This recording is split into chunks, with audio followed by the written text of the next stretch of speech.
Hey everyone, this is Nathanael from SCS Real Estate. I want to take a few moments today just to give you all a few pointers on the heating season that it's upon us. The biggest thing that I wanted to point out today is heat loss. It's probably our number one enemy when it comes to retaining the heat that's within our house. So today I'm going to go over a few tips with you to help you with that. So the first thing I want to point out is windows. Windows are a big contributor to heat loss, and what that comes down to is the weather stripping. You want to ensure that you have good weather stripping on your windows so you do not have heat loss.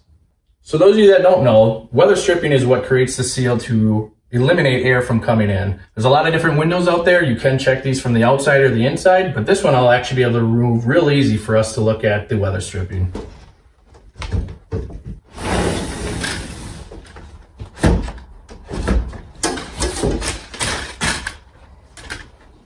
So now we have our window out. The first thing you want to do is just first ensure that you have weather stripping around all edges of your window, which we do. You want to make sure that there's no cuts, rips, or tears. If there happens to be cuts or tears and or no weather stripping at all, you can pick this up at your local department store usually. Pops right out, slides right in, and you can put new weather stripping on your window. So the second portion of weather stripping that I want to point out is your doors. First, just like windows, you want to first ensure that you have weather stripping physically on all sides. Once again, this is easily replaceable. This does pull out or pop in if it needs to be replaced and or you don't have any at all. You just want to look for any cuts, nicks, damages, that this is going to create a nice seal on your door. So the next portion of doors is you want to ensure that your weather stripping is actually making a tight seal against your door to eliminate heat loss.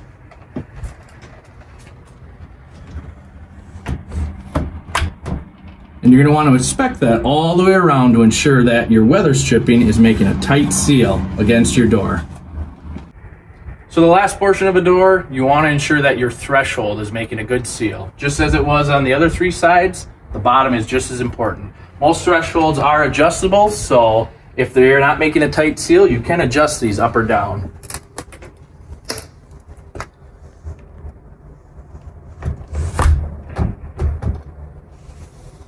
So the second portion of this segment, I just want to touch on heating systems real quickly. A few quick things to make sure that they are operating efficiently. Most systems are either hydronic or forced air.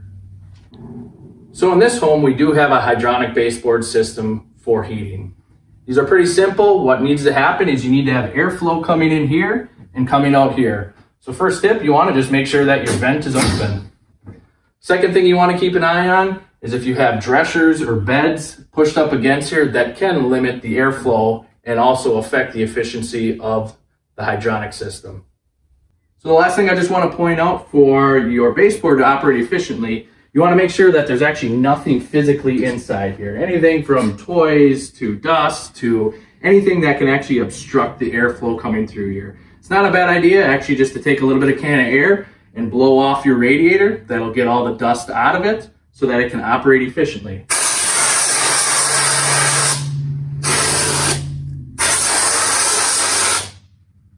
So now we're looking at a forced air system. Probably the most important thing with a forced air system is to check your filter and replace it periodically. So a good tip when checking these is, first of all, write the date on it so you know exactly when you replaced this last. The second thing you want to notice on an air filter is they are directional, where the air flows. So here's your arrow, here's my date. The last thing is you just want to physically look at it to see how dirty it is. And one little trick you can do also, if you put it up to the light and you can't see light through it, it's time to replace your filter. So now we know that we have a clean filter with air flowing through our forced air unit. The next thing we want to do is actually go check the rooms for our cold air return and our heat runs. Let's go check them out. So now you're going to want to go throughout your home and look at each room. In each room, you should have a cold air return and a heat run.